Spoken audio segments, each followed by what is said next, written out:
आज तो बड़ी अच्छी नींद आएगी मुझे। चलो जल्दी से सो जाता हूँ। कल रावण दहन जो होना है मेरे हाथों। और वैसे भी आज पूरे गांव के सामने ये साबित हो गया कि इस गांव में सबसे अधिक सम्माननीय मैं ही हूँ। भीवा गहरी नींद में सो रहा था। तभी किसी की जोर से हंसने की आवाज उसके कानों में गूंजने लगी। उस आवाज से भीवा की नींद खुल गई। वो बिस्तर से उठ गया और वह देखने लगा। उसे आसपास कोई भी नजर नहीं आया। फिर उसने घड़ी की तरफ देखा तो रात के 12:30 बजे थे। उसने टेबल पर रखे पानी के ग्लास को उठाया और पानी पीने लगा। पानी पीते ही उसने सामने देखा तो उसके रोंगटे खड़े हो गए और उसके हाथ से पानी का ग्लास छूटकर नीचे गिर गया। उसने देखा कि उसके सामने एक विशाल महाकाय डरावना आदमी खड़ा है, जिसने भारी रेशमी वस्त्र पहने थे। उसके पूरे शरीर पर सोने और हीरो से जड़ित जेवरात हैं और उसने सोने का मुकुट भी पहना है। उसे देखकर ऐसा लग रहा था कि मानो उसमें 100 हाथियों का बल हो। कौन हो तुम और मेरे घर में कैसे आए? मूर्ख मानो, मुझे नहीं पहचाना? मैं रावण हूँ। रावण? रावण? कौन रावण? कैसा रावण? मैं वही रावण हूँ जिसे तुम लोग हर साल दशहरे में जिंदा जलाते हो, लेकिन मेरा प्रभाव कभी नहीं मिटा पाते। रावण? ऐसा कैसे हो सकता है? रावण कलयुग में कैसे आ सकता है? ये तो नामुमकिन है। तुम्हारा तो वध हो गया था ना त्रेता युग में, तो तुम वापस कैसे आ सकते हो? मूर्ख मानव, अगर मेरी मृत्यु हो गई होती तो तुम सब लोग मुझे हर साल क्यों जलाते हो? अगर तुम लोग हर साल मेरा दहन करते हो तो इसका मतलब मैं जिंदा हूँ और हमेशा जिंदा रहूंगा। इस कलयुग के अंत तक मैं रहूंगा। लेकिन ये कैसे हो सकता है? तुम कैसे जिंदा हो सकते हो, और वो भी कलयुग के अंत तक?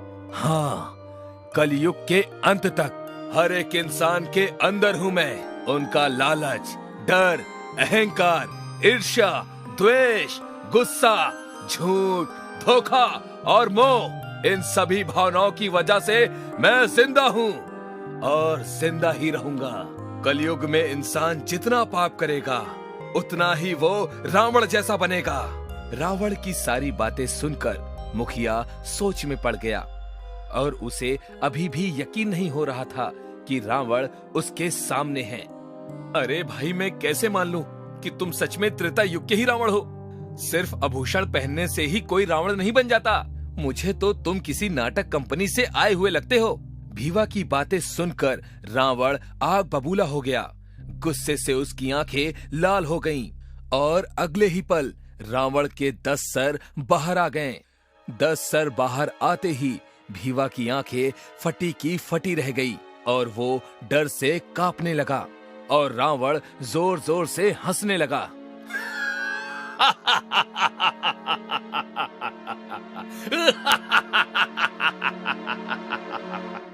क्यों, अब हुआ यकीन कि मैं सच में रावण हूँ? रावण हूँ मैं। रावण? हाँ, मुझे सच में यकीन हो गया कि तुम रावण ही हो, पर मुझे माफ कर दो, मुझसे बहुत बड़ी गलती हो गई।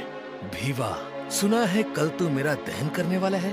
हाँ, मैं करने तो वाला हूँ, लेकिन ये सभी गांव वालों और पंचायत का फैसला है। चुप रहो मूर्ख मानव, तुम मेरा दहन नहीं कर सकते।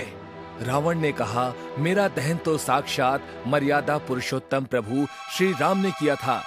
तुम क्या खुद को प्रभु श्री राम समझते हो जो मेरा दहन करोगे? भीवा ने कहा, लेकिन ऐसा क्यों?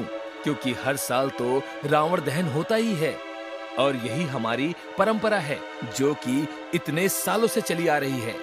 तुम मेरा दहन नहीं कर सकते, समझे?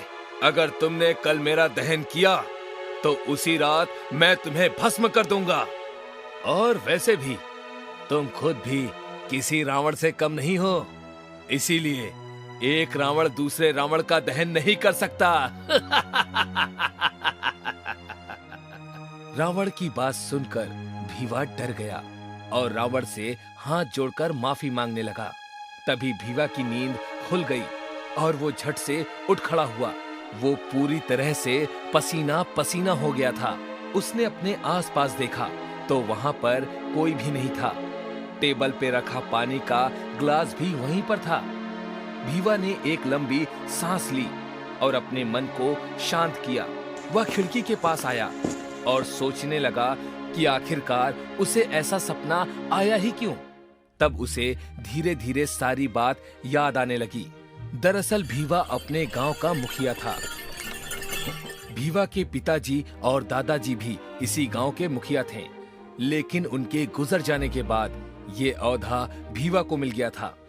भीवा के पास अपने पूर्वज की दी हुई बहुत सारी जमीनें और जायदाद थी, इसीलिए गांव में सबसे अधिक धन उसी के पास था। वैसे तो भीवा सबके सामने ऐसा दिखाता था कि वो कितना उदार दिल आदमी है और सबकी कितनी मदद करता है, लेकिन असल में वो एक लालची आदमी था। भीवा मुखिया लोगों को जरूरत के हिसाब से पैसे देता और उसके ऊपर ब्याज ज्यादा लेता था। गरीब मजदूर लोग उसके उधार पैसे और ब्याज वापस नहीं कर पाते थे, तो पैसों के बदले वो गांव वालों की जमीनें और जेवरात अपने नाम कर लेता। उसके ऐसे बर्ताव के कारण गांव के सारे लोग उसके हिसाब से ही रहते और सारे लोग भीवा से परेशान भी हो गए थे। इतना ही नहीं, अगर गांव में कोई त्योहार होता तो मुखिया वहाँ भी अपने मन की ही करता। वह ना तो किसी की सुनता और ना ही किसी को इज्जत देता। भीवा अपने लोगों से, देखो इस गांव का मुखिया मैं हूँ, तो गांव में जो कुछ होगा मेरे हिसाब से ही होगा, समझे? लेकिन कोई भी उसे कुछ कहने की हिम्मत नहीं करता। मुखिया को बस अपनी तारीफ सुनना अच्छा लगता। ऐसे ही कई महीने बीत गए। गांव में अभी नवरात्रि का त्योहार चल रहा था। अपने परंपरा के अनुसार लोगों के पास से चंदा इकट्ठा किया गया। सबने अपनी हैसियत के अनुसार चंदा दिया। भीवा मुखिया ने सबसे ज्यादा पैसे दिए त्योहार के लिए। अब बारी थी पंचायत बुलाकर दशहरा के दिन रावण कौन जलाएगा ये तय करने की। हर साल बारी बारी से एक के घर से किसी को राम बनाया जाता। इस बार गांव के एक गरीब मजदूर लाखन नाम के आदमी की बारी थी। पंचायत में जो 4 मुखिया थे, उनमें से 4 मुखिया बोले कि इस बार रावण दहन का मान लाखन का है, तो लाखन ही रावण दहन करेगा। ये बात सुनकर सारे गांव वाले राजी हो गए, लेकिन भीवा मुखिया इस बात से राजी नहीं था। वो पंचायत के सामने बोला, मुझे ये स्वीकार नहीं है कि रावण दहन लाखन के हाथों हो। ये मेरा अपमान है। इस त्योहार के लिए मैंने सबसे ज्यादा पैसे दिए हैं। गांव में सबसे ज्यादा अमीर मैं हूँ, सबसे ज्यादा सम्माननीय हूँ मैं सबको पैसों की मदद भी करता हूँ, तो इस हिसाब से रावण दहन का मान भी मुझे ही मिलना चाहिए। और इस साल नहीं, बल्कि आने वाले हर साल ये सम्मान मुझे ही मिलना चाहिए।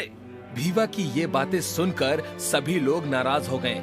उन्हें भीवा का ये बर्ताव बिल्कुल भी अच्छा नहीं लगा। सभी लोगों ने इस बात का विरोध किया। तो भीवा ने कहा, ठीक है, मेरी बात अगर आप सभी लोगों को स्वीकार नहीं तो मुझे कोई दिक्कत नहीं, लेकिन आज के बाद मैं किसी को ब्याज के ऊपर पैसे नहीं दूंगा। और जिन्होंने भी मुझसे उधार लिया है वो दशहरे तक मेरा उधार चुका दे, वो भी ब्याज के साथ। नहीं तो उनका जो कुछ मेरे पास गिरवी है, चाहे वो जमीन हो या जेवरात हो, वो सब मेरे हो जाएंगे। बोलो, सबको ये बात स्वीकार है क्या? बोलते क्यों नहीं? सब लोगों ने अपनी गर्दन झुका ली, क्योंकि किसी के पास भी इतना पैसा नहीं था कि वो भीवा का कर्ज चुका सके। भीवा ये देख मन ही मन मुस्कुरा रहा था। लाखन ने पंचायत के सामने जाकर बोला, मुझे रावण दहन का मान नहीं चाहिए, ये मान भीवा जी को ही मिलना चाहिए। तो ये तय रहा कि इस साल का रावण दहन मैं ही करूंगा और आने वाले हर साल भी मैं ही रावण दहन करूंगा। सब लोग ये बात सुनकर अपने अपने घर लौट गए। भीवा की मनमानी दिन ब दिन बढ़ती जा रही थी, लेकिन गांव वाले कुछ भी नहीं कर पा रहे थे। भीवा को बीती हुई सारी बात याद आने लगी और उसे अपनी गलती पर पछतावा होने लगा। अगले दिन सुबह गांव में दशहरे की तैयारियां चल रही थीं। सारे लोग अपने अपने काम पूरे करके गांव के चौराहे पर आ गए थे। मुखिया चलते चलते सोच रहा था कि आज अगर वो रावण दहन नहीं करेगा तो कौन करेगा? कहां से लाएंगे प्रभु श्री राम को? मुखिया ने सबको एक जगह पर इकट्ठा किया। क्या हुआ मुखिया जी, सब तैयारियां ठीक से तो हुई है ना? कहीं कोई कमी तो नहीं रह गई? नहीं नहीं, तैयारियों में कोई कमी नहीं है, सब बहुत अच्छे से है। लेकिन मैंने आप सब लोगों को यहाँ कुछ और बताने के लिए बुलाया है। मुखिया सबको बताता है कि वो रावण दहन नहीं करेगा। अब लोग एक दूसरे से बोलते हैं कि आखिर ऐसा क्या हुआ, मुखिया जी रावण दहन क्यों नहीं करना चाहते। गांव के मास्टर जी सामने आकर, क्या हुआ मुखिया जी, कोई समस्या है क्या? आप रावण दहन क्यों नहीं करना चाहते? हाँ मास्टर जी, समस्या तो है, पर समझ में नहीं आ रहा कि आपको कैसे बताऊं। आपको मेरी बातों पर विश्वास होगा भी या नहीं। मुखिया जी आप घबराइए नहीं, जो कुछ भी है आप हमसे बता सकते हैं। शायद हम सब मिलकर आपकी समस्या का समाधान निकाल सकें।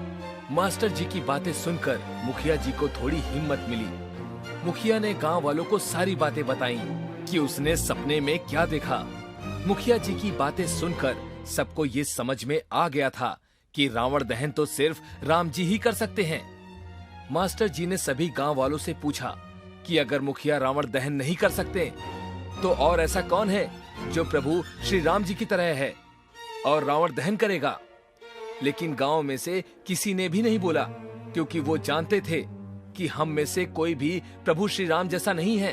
फिर गांव वालों ने एक फैसला किया कि वो राम जी को ढूंढेंगे। उनके पास आज रात तक का ही वक्त था। सब लोग अलग अलग दिशा में राम जी को ढूंढने चले गए। सुबह से शाम हो गई, मगर किसी को भी प्रभु श्री राम नहीं मिले। धीरे धीरे करके सभी लोग गांव के चौराहे पर जमा होने लगे। सब एक दूसरे से पूछने लगे कि राम जी मिले क्या, लेकिन सभी का जवाब ना था। हम सबने प्रभु श्री राम को ढूंढने की बहुत कोशिश की, लेकिन किसी को प्रभु श्री राम नहीं मिले। अब रावण दहन कैसे होगा ये मुखिया जी के आने के बाद ही देखेंगे। तभी सबसे आखिर में मुखिया जी आते हुए दिखाई दिए। सबको लगा कि मुखिया जी को प्रभु श्री राम मिल गए होंगे, लेकिन मुखिया जी ने कहा कि उन्हें प्रभु श्री राम नहीं मिले और किसी को मिलेंगे भी नहीं। मुखिया जी की ये बात सुनकर सब लोग सोच में पड़ गए कि उन्होंने आखिर ऐसा क्यों कहा। फिर मुखिया जी ने सबको एक बात बताई। दरअसल जब मैं श्री राम जी को ढूंढ रहा था और वो मुझे नहीं मिले, तब मैं चलते चलते एक मंदिर के पास पहुंचा और मंदिर की सीढ़ियों पे हताश होकर बैठ गया। मुझे समझ में नहीं आ रहा था कि मैं प्रभु श्री राम जी को कहाँ ढूंढूं। तभी मंदिर की सीढ़ियों से उतरते हुए पंडित जी ने मुझे देखा। पंडित जी को आशंका हुई कि मैं किसी समस्या में हूँ। वो मेरे पास आए और मुझसे बातें की। क्या हुआ बेटा, परेशान लग रहे हो, कोई समस्या है क्या? मुखिया जी ने पंडित जी को सारी कहानी बताई कि क्या हो रहा है। पंडित जी ने सारी बातें सुनी। अब आप ही बताइए पंडित जी कि मैं क्या करूं, कहां से ढूंढ के लाऊं प्रभु श्री राम जी को? देखो बेटा, तुम अपने सपने का गलत मतलब निकाल रहे हो। प्रभु श्री राम जी को शरीर से कभी नहीं ढूंढा जा सकता। प्रभु श्री राम तो सबके अंदर मन में बसते हैं। अगर उन्हें ढूंढना हो तो अपनी अंतर आत्मा में ढूंढो। अंतर आत्मा से क्या मतलब? मैं कुछ समझा नहीं पंडित जी। अंतरात्मा से मतलब है, अगर प्रभु श्री राम को ढूंढना चाहते हो तो उनके आचरण को तुम्हें अपनाना पड़ेगा।